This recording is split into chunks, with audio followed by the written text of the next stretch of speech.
జగన్మోహన్ రెడ్డి గారి ప్రభుత్వం మాదిగలకు అనుకూలం కాదని తేలిపోయింది.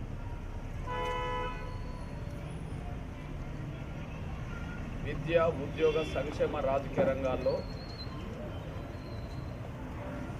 మా అభివృద్ధికి జగన్మోహన్ రెడ్డి గారి ప్రభుత్వమే అడ్డుగా ఉందని కూడా నిర్ధారణ జరిగింది. మరొకసారి పాత్రికేయ ఎలక్ట్రానిక్లో గుర్తు చేస్తున్నాం.